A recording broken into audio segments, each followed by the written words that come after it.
Melanated family. So we back. Thank everybody for tuning in to a brand new episode of the Melanated Convo podcast. This is your brother Harrison, the Tuesday edition of the show. You feel me? And today on the show with me. So what I'm beginning to do, right? So I create relationships with people in my community that I think bring value to different topics. And, some of these guests will begin revisiting and coming back because the first time was just so goddamn fire. You feel me? So on today's episode, I got my brother Justin Edwards, who's a real estate agent here in Sacramento, where I'm from. If you're listening to the show in a different part of the country, he would still be able to help you. He has resources. He knows people. He'll still be able to help you out. But the point is, Black home ownership is a interesting topic.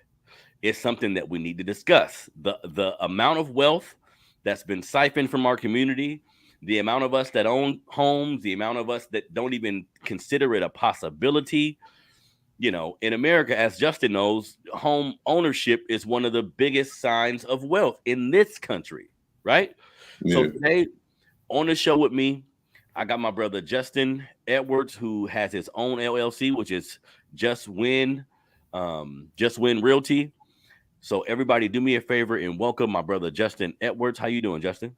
I'm doing great, brother. I appreciate you giving me an opportunity to speak on your platform. So thank you. Yeah. And I remember last time you told me, which happens sometimes, and it's probably the most gratifying piece of what I do, that somebody listens and acts after listening. Yeah. Because that's what all this shit is about at the end of the day. We all going through different things in our life. We're at different stages in our life. And this new trend or media frenzy we're in, where there's a lot of podcasts and people talking, of course it gets loud at times. But if you peep and you seek certain things, you can find a lot of game in these conversations. So that's what it's for. Justin, so I'm happy you back with me today, bro. Oh, no, thank you again. Yeah, what you bring to the table, to the audience, to, these different media platforms is a good thing. Like you said, there's information that's very valuable within them. And for those who decide to take heed and actually turn that knowledge into power by utilizing it, then, that's what it's all about. Yep, because all we can do is lead you to the water. You know what I mean? The drinking part is completely on you. So last time, please hit the like button. I'll be forgetting to do this shit. Hit the like button, subscribe. The people who listen on the audio platforms, those of you who can't see me, I gotta continue to give y'all shout outs because the numbers is going up. Y'all create conversations on the audio space of things. I appreciate you. Google Podcasts, Apple Podcasts, Spotify, anywhere people talk in the podcast form, you can find your boy, So just look up the Melanated Convo podcast and you can find us. So Justin, last time we talked about how you got into real estate, the importance of real estate to our community. We just kind of did an overview of who you are and your take on things. But the next episodes that Justin joins us, we're going to be getting specific, right? So today we're going to talk about after the home buying process. A couple of other things too, but biggest thing, Justin, is after the home buying process. So first, talk to me about the nature of the typical buyer. Like, is everybody looking to, does everybody mind be on, this is investment for my family. I'm a do a business. I'm going to do something after this. How do most people you sell a house to, how do they kind of see the process of them owning the home? Yeah, so everybody's going to be different, and there's kind of different, sections that each individual may fall in. At the end of the day, when you purchase a home, it is an investment because it is an asset that will appreciate over time. It doesn't really matter what you do or don't do. The value of real estate has been going up ever since we've been keeping track of it. Now, of course, the more you put into it, the better area you buy, or even if you buy in an up and coming area, over time it's going to appreciate. So it's an asset and you are investing. But some people may just purchase the home because they're tired of renting. They're not looking at it as a vehicle to earn wealth or maintain wealth or grow wealth. And that's one group of people is, hey, I have to live somewhere. I'm tired of renting. I'm tired of the rent going up. I'd rather have a little bit of control of what's going on in the house that I live in. So I want to purchase. So that's someone who's just there because, hey, I have to pay this rent or some form of payment to live in a space. So I'd rather it be my own. Then there's people that are in it for, like I said, it's an investment regardless, but some people are looking at it as an investment. Literally, I'm purchasing this as a rental, or I'm going to use this as an Airbnb, or I'm going to use this to grow my portfolio so that I can get money out of it. Or I'm going to use this to buy this house, flip it, buy another one, and continue. So there's, quote unquote, investors that are, buying real estate so that they can earn money, make money, appreciate, and in a short amount of time, or hold on, buy and hold, and they're looking to grow their portfolio, and they may utilize multiple homes and sell those. They may want to get into commercial and buy something bigger, or they may just hold on to them and, let them all appreciate, get the depreciation, use that. Like some people, for instance, whenever you sell things in America, you have to pay taxes. But some people, they'll do a 1031 exchange, which is basically foregoing having to pay taxes, capital gain taxes, and using that money to put into another property. And then wait, say that again, Justin. That part is important. Say the name of that thing again you just said. The 1031 exchange? Yes, 1031. So the 1031 exchange is basically a way for you to sell real estate. And on the sale of that transaction, you're going to earn money. So because you're going to earn money, the government is going to tax you capital gains taxes. So, and to avoid having to pay those taxes, if you take that money and you reinvest it into another real estate transaction, then you won't have to pay those taxes. So that's what a savvy investor would do, so that they can continuously make money, be able to keep it, hold it within that asset, and continue to grow their money as the home appreciates, add to it, things of that nature. Got it. Makes sense. The mentality of the home buyer. Because I figured that I just like the way you put shit is easily digestible. So everybody's in it for something different. You're right. Yeah. Well, answer me this. I'm sure that there's some people who say, I'm just tired of renting. That was the initial reason, right? You get into the house, it's 3, 4, 5 years. You get to looking at your statements. You see, wait a minute, equity didn't went up. College is coming, or I got a business idea. So I'm sure some people get in it just to stop renting, but soon realize I may have some capital to do other things.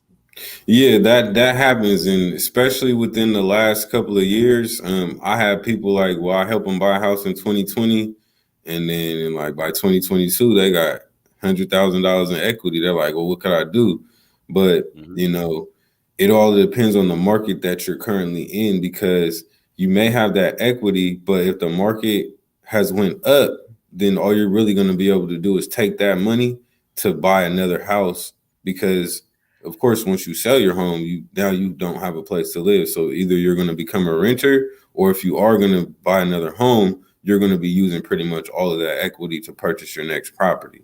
So it depends on when you bought it, how much equity you have. Now, if you bought your home in 2012 and, now you're ready to sell it, you have a lot of equity. Yeah. Well, most people, they probably refinance, which is something that we could talk about, but refinancing is basically restructuring your loan and using a better rate, a better interest rate, so that your payments go down, and it's a better situation for you because monthly you have to pay less.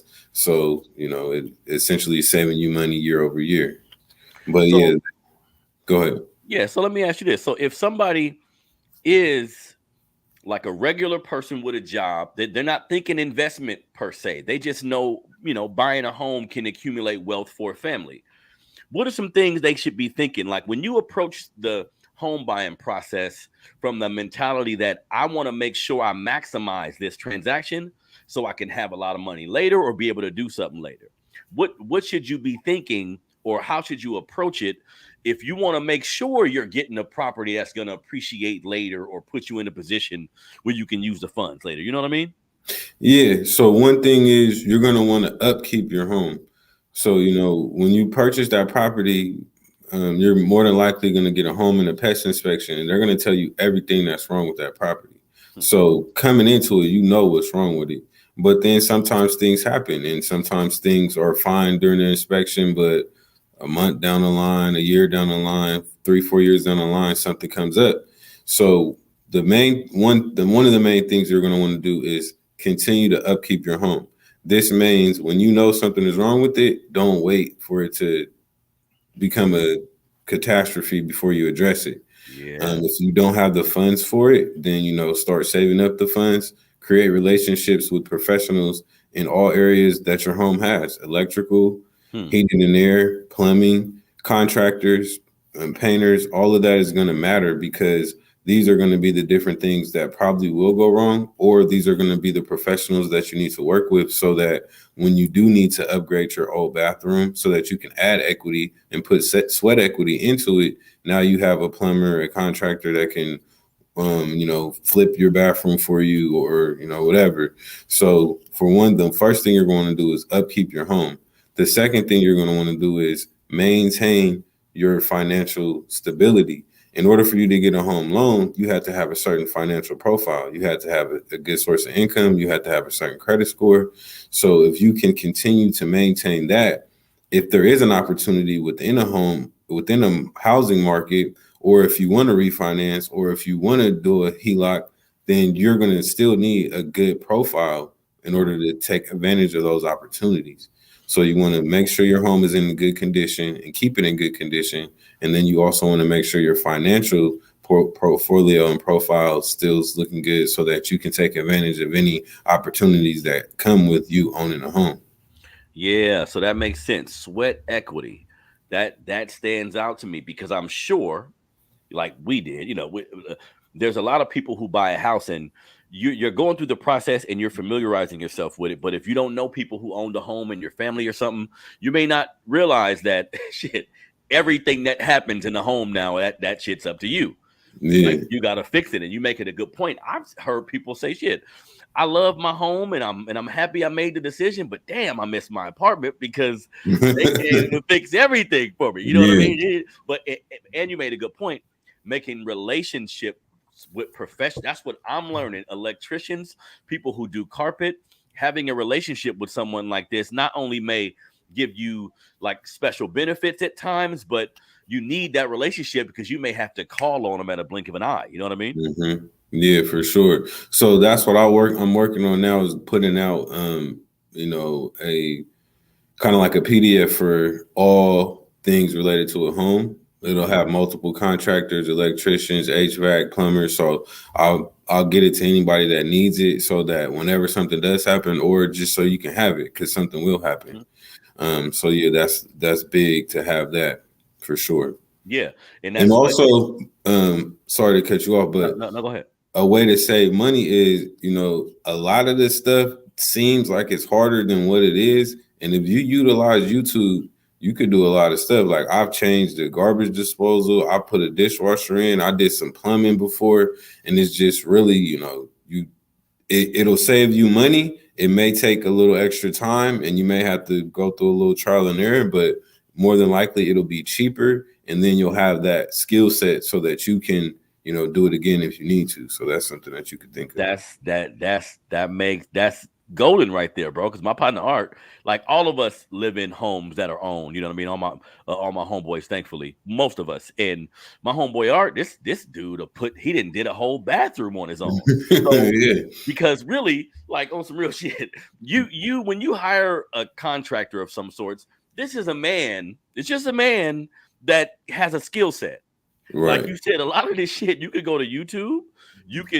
It's trial and error. It may take a while. You see what I'm saying? Some of us don't want to do all that. But a lot of that stuff you could do yourself. And then you realize when you go get a part, which I've seen in myself, I'll go get a part that I think is so difficult to put on or so difficult to install. And I'm like, damn, that was it. That took 5 minutes, and the part was $17. So that may happen sometimes. You know what I mean? Yeah, no, for sure. But then sometimes you may do everything, and then you may look like, let me call a professional. And in my situation, it was like, yeah, there was something in the line that was like way far down. There's really nothing you could do about it. You had to have this certain tool to do it. So it's like, yeah, cool. Definitely. Now, so when we look at options after buying a house, talk to me about some of the programs. Talk to me about some of the ways a person, let's say, Justin, somebody got a house now, and we may have touched on this a little bit, but I want you to cover it again. That has a house now. They look at everything. Maybe they don't have a whole bunch of equity now, but it's been 2 years, 3 years, and they realize, wait a minute, I got this business idea that I'm passionate about. Wait a minute, my daughter 15 now, and she about to go to college. I'm realizing I can kind of use this house maybe to help her out. Like, what are some things they can do to put themselves in a position to do that? So if they do have equity, they could, get a HELOC, and that's a home equity line of credit. And that is basically a situation to where you will want to reach out to different lenders. So me, myself, I'm a real estate agent. I don't deal with any of the finances, but I have to be somewhat familiar with some of these different things so that I could be more of an asset to someone. And then I can just kind of point them in the right direction for more detailed information.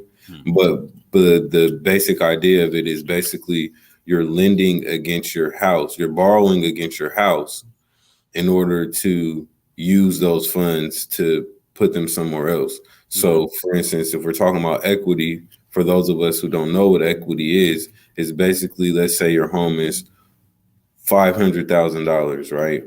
And you put a certain amount down, some time has went by and the market goes up, and let's say now your home is worth $600,000. So now essentially you have $100,000 of equity, the value of what your home is versus what it'll, what you owe on it versus what it's worth now. So that extra $100,000, that's the equity that we're talking about.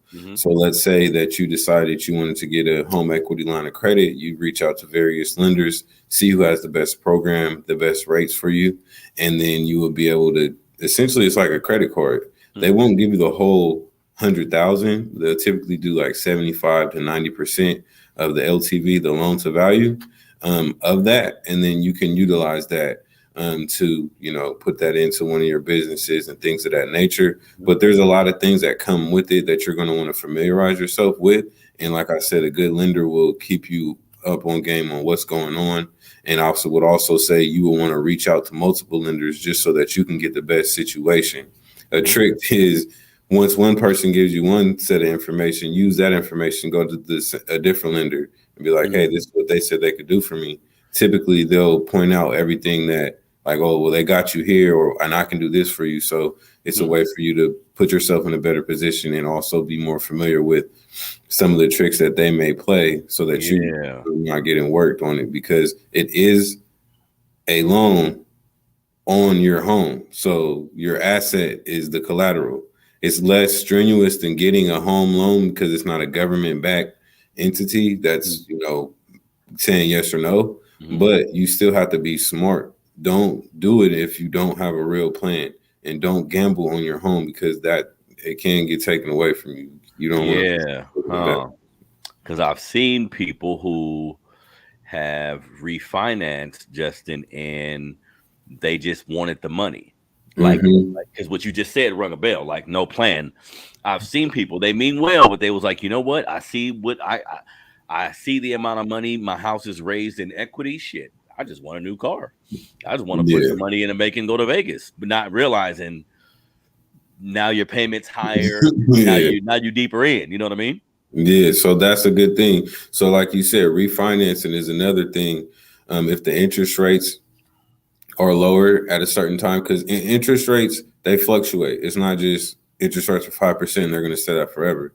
Based on the economy that we're in, the interest rates are going to go up or down. And if you have an interest rate that is higher than what the current market is, and your income profile and credit and all that's good, then you can take advantage of that. But again, like you mentioned, that's a whole nother loan essentially. and you may be able to get that money, but you're also going to have interest, and you're also going to have to pay that back. So it's not going to be something that you just want to do it and have fun with it.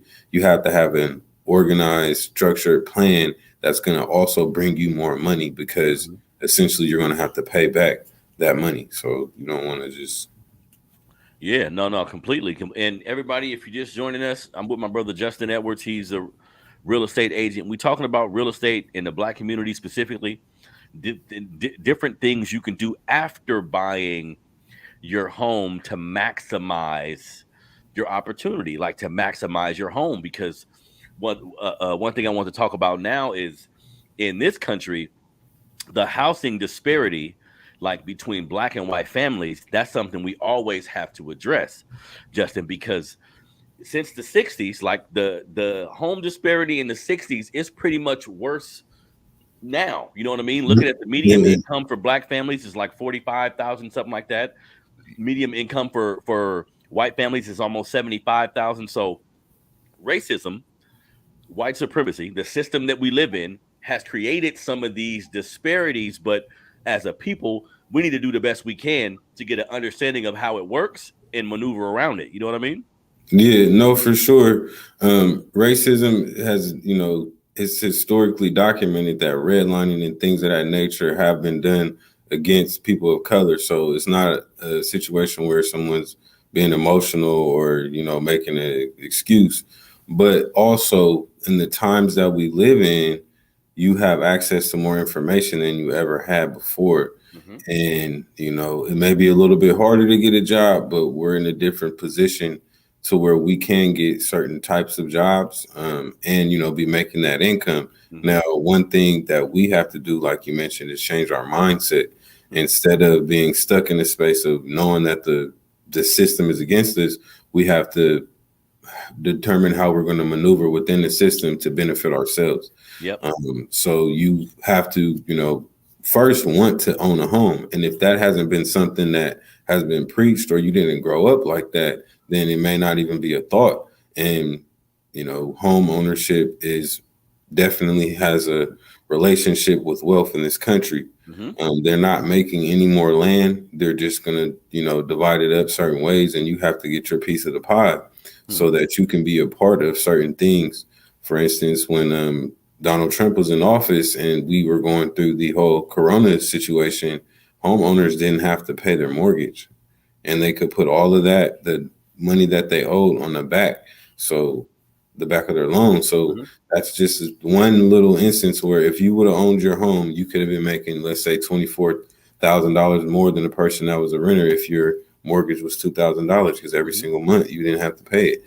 So you have to position yourself so that you can take advantage of opportunities when they do come. And the first thing of doing anything that is any type of challenge or that is rewarding is the mindset. You have to want to be a homeowner. You can't just say, I'm just going to rent. I work with a lot of African American people. Most people, when you become a real estate agent, they tell you got to go after your sphere of influence. Most people's sphere of influence is from the culture and the community in which they come from. Me being a Black man, most of the people that I know are going to be Black people. So I'm working with a lot of Black people, and not to say that I won't work with anyone else. Trust me, I will. But I see a different mindset. Sometimes our people, they want to come in and they don't want to put any money down. It's like you want a house, but you don't want to you don't want to sacrifice what it takes in order for you to get that reward. They may come in and we may think like, hey, I'm buying a house, and they may think that their first house is going to be their dream house, and it's not. And if you have dream house money, it's not going to be your dream house.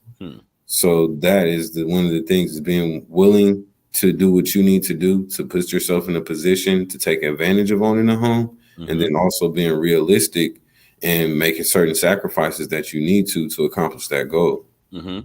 And when I mentioned, because Justin, on a lot of the shows that I do, I just love understanding our history. And for me, and what the reason for it, because people message me all the time, like, Quit talking about racism. You're making it worse by talking about all this stupid shit. It's almost like a roadblock. If you driving across country and it's hella roadblocks or weather problems that you may face, you may want to find out what's up ahead.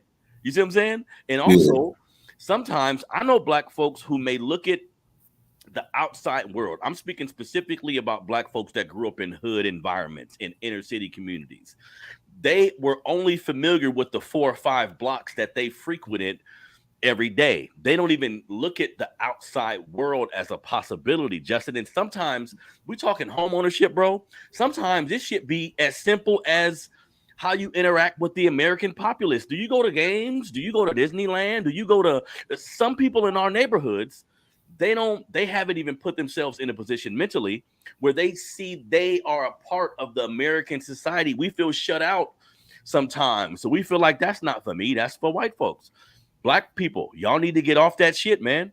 I tell you about your history because we were an intricate part of actually building this country. That's not just some shit I be saying. Like the structures in the buildings, we've been here. We've been here helping. See? So to find out that there's been redlining and all these disparities, that's not an excuse you can use to be unsuccessful or not progress, but it's the roadblocks.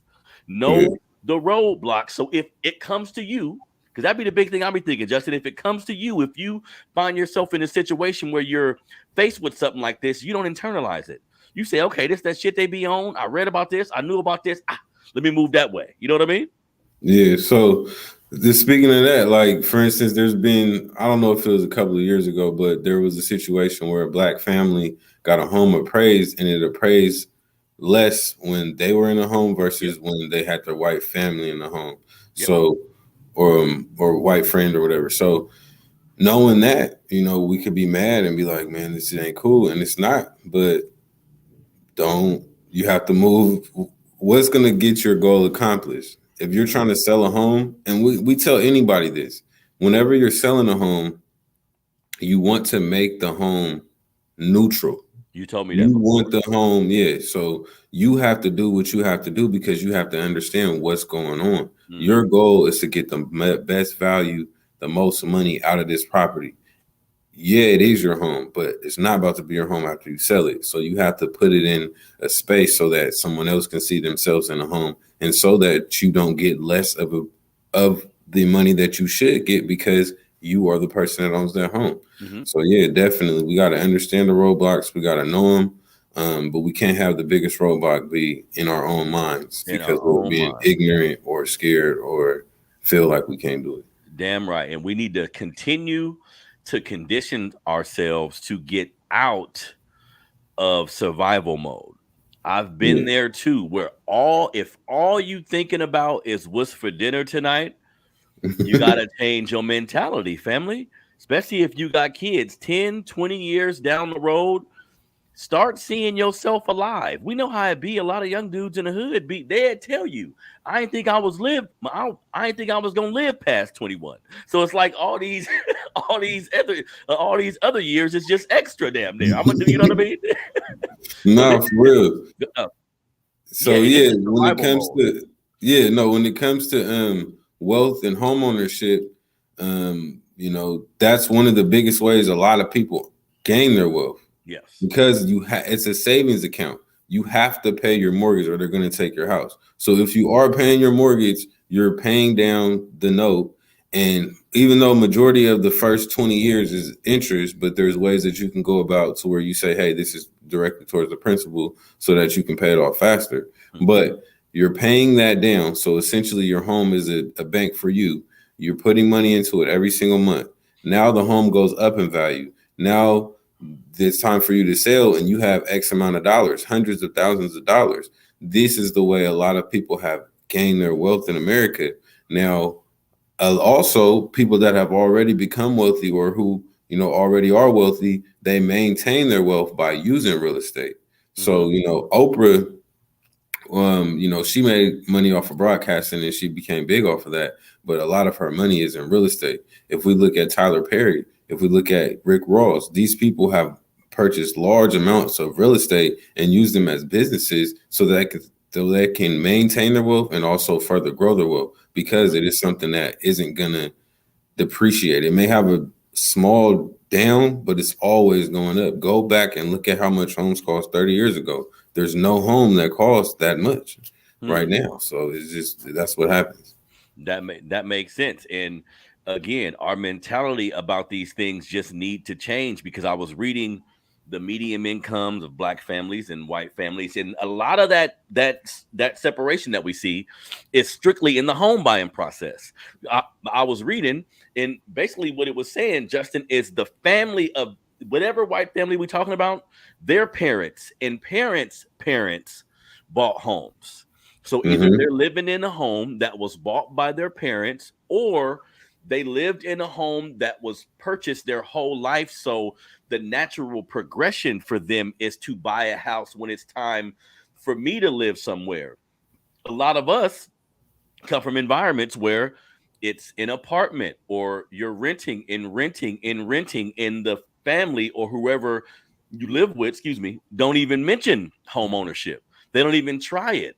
So we're looking at some of this shit like a foreign entity when it's available for all of us. A lot of I've seen, because I do a notary service. That's like my primary source of business. And I go to all parts of Sacramento, California, where I'm from.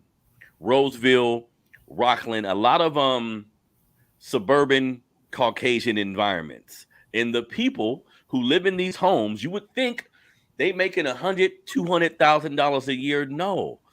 So, some very nice people, I sit down and talk with them, and they working at a call center.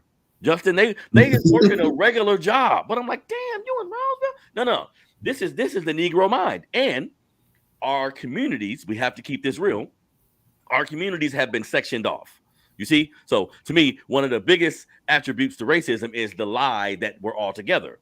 We really don't live together. Like in large numbers, we really not living together like that. You know what I mean? Most white people will say, yeah, I'll be in a grocery store with your black ass. Yeah, we can go to the grocery store together. We can go to the movies, but I ain't living next door to you. You see what I'm saying? Yeah, but that's an opportunity for us, because, for instance, Oak Park, that's historically certain pieces of Oak Park where a lot of African Americans live. Yeah. So if we would have, quote unquote, gentrified it, we would be taking advantage of the value of the homes. Some of these areas, like in Harlem and Brooklyn and stuff like that, the space where that neighborhood is near, one of the main streets, one of the downtowns, or a community center, arena, or things of that nature. So, it's an opportunity for us. We have to make sure that we operate a certain way within the neighborhood, because crime is one of the factors that will devalue a neighborhood. So if we're operating in a certain way, and we're the ones that are creating this situation to where the value of the homes are less, that's something that we got to correct. But also, it's an opportunity. One of the areas in Sacramento that probably has the biggest opportunity is Del Paso Heights. It is the homes. They cost the least amount right now, and it's not a desirable place for most people. So if you were to able to get some real estate and hold on to it, it's going to go up, because investors are going to make it go up.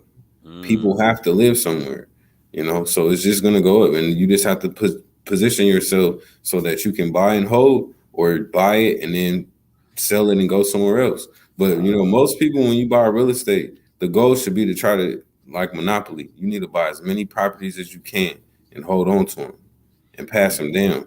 Or if you are selling it, it needs to be to something that's grander, so that you can continue to grow your net worth, because assets are a part of your net worth. And if you can continue to grow that with real estate, which is one of the biggest purchases that people make of their life, especially living here in California.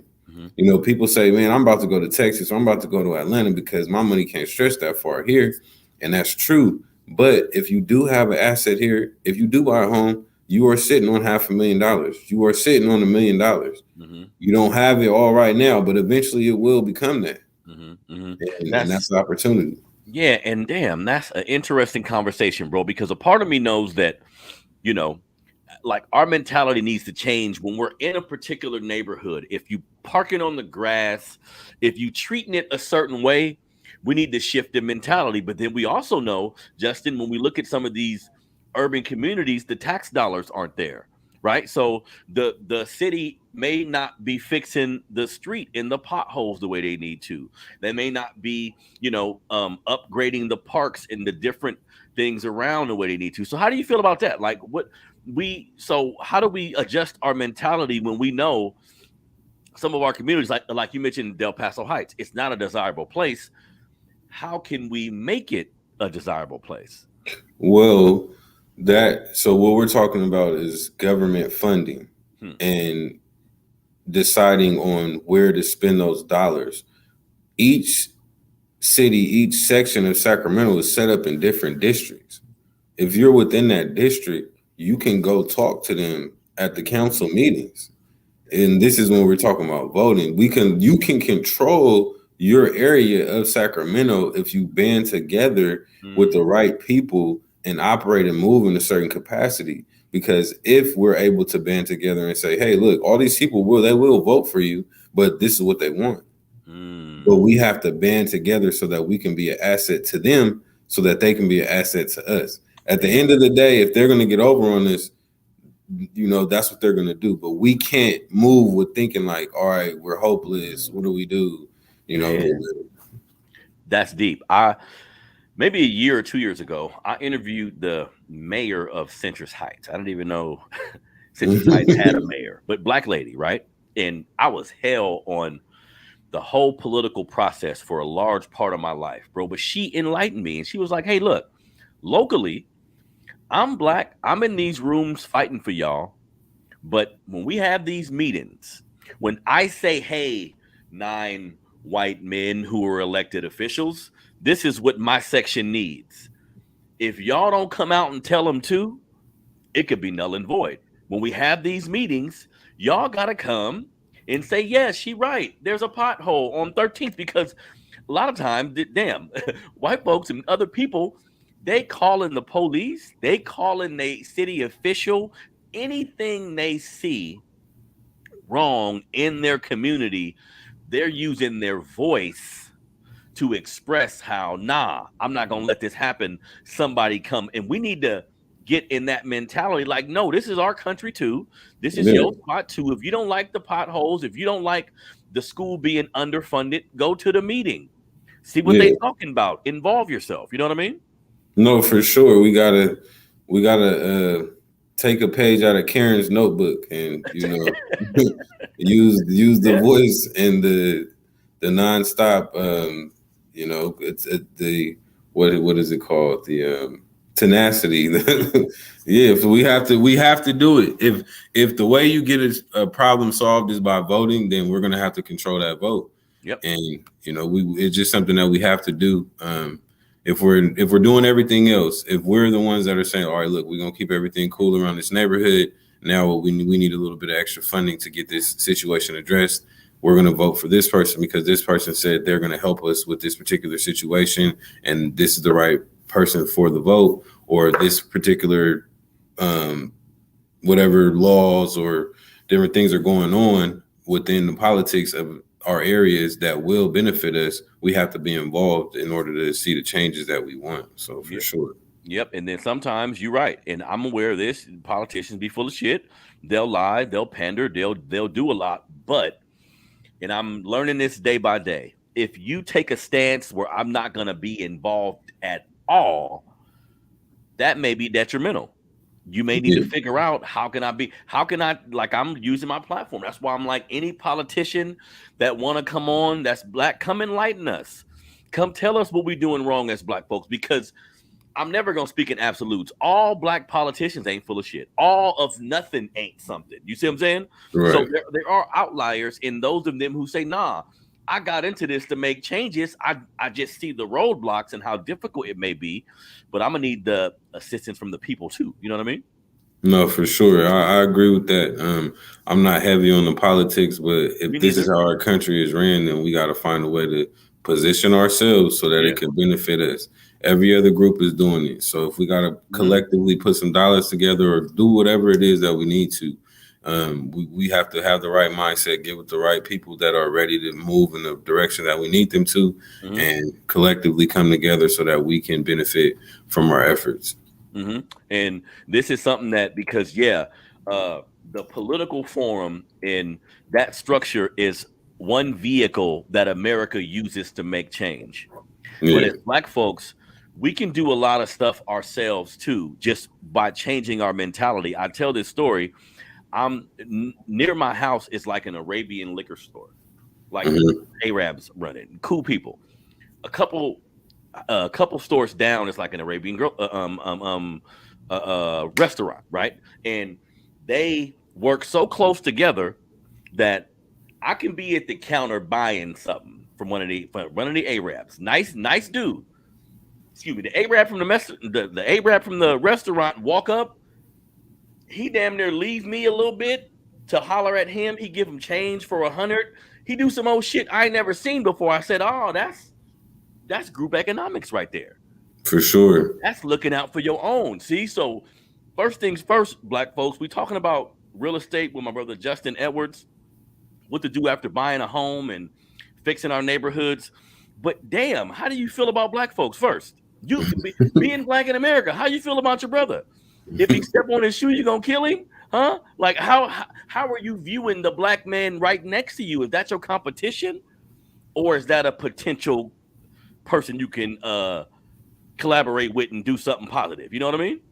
No, for sure. That definitely matters because these certain neighborhoods, I see, certain groups of people are in them. Within real estate, we're trained and taught and tested on not discriminating. But at the end of the day, you're dealing with people. And, I'll have clients that'll ask, well, is this a predominantly Asian neighborhood or Hispanic neighborhood? Like they want to know because they want to be amongst their people. Yep. So there's different demographics that'll show who's here or who's over there. And, we have to do better working together so that we can, find the space that's our little Africa or our little, Black Wall Street or whatever it is that we want to be around and create. But definitely working together and changing our mindset is going to be the first thing that we have to do. And we have to start. That's why I'm never going to stop doing what I'm doing, because everything needs to be a unifier. Because sometimes we complain. I'm not into complaining. I want to keep things in a historical context, but I don't want to complain. And when I see people, who don't like injustice, Justin, like they don't like what the police doing. I see them on social media saying, "Hey, stop this shit. Stop killing us. Racism is the motherfucker." All that. But you ain't going to buy a shirt from nobody Black. You're gonna see that Black store and be like, "Oh, these niggas." You got to stop that mentality. Now, Black ownership, we need to start, and I'm learning this too. We got to respect each other. Like what my price is, what my price is. But also, I'm gonna give you a quality product. Right. The only difference between me and somebody else is the fact that I'm Black and they something different. But my product has to be quality. My presentation has to be professional, right?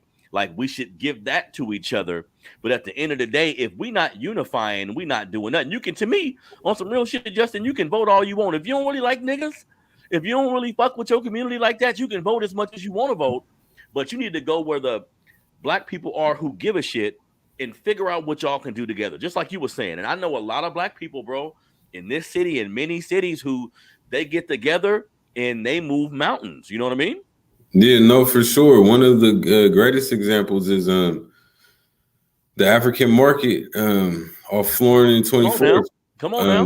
We started that from just having a meetings called Sankofa. We're having meetings about, what was going on currently, what was our history, and then also what are we going to do to change. And, that's kind of where I started one of my entrepreneurial journeys. And it kind of planted the seed for me to become an entrepreneur. And from there, a lot of people grew and their businesses grew and the mindsets grew. And it's an opportunity for people to promote their businesses. And, we can work with other people of our culture. One of the stores in Arden Mall, the pop-up shop, came from a sister that was part of the African market. So it can definitely be done, and then we can take it mainstream. For instance, if you go from a meeting, in a room talking about our issues, to creating a platform, which Brother Rod James West was a big part of doing that. Brother out of Oakland, he's a contractor. And we start to work with one another and be consistent and continue to build and up our level of service and continue to create. And we go from that to a small community buildings, meetings, and stores, to being in Arden Mall, which is one of the biggest, malls in our area. Then that's success. Because now she even took that to San Francisco. So, and for instance, for me, like now I'm in a profession to where, I'm working with $1 million transactions.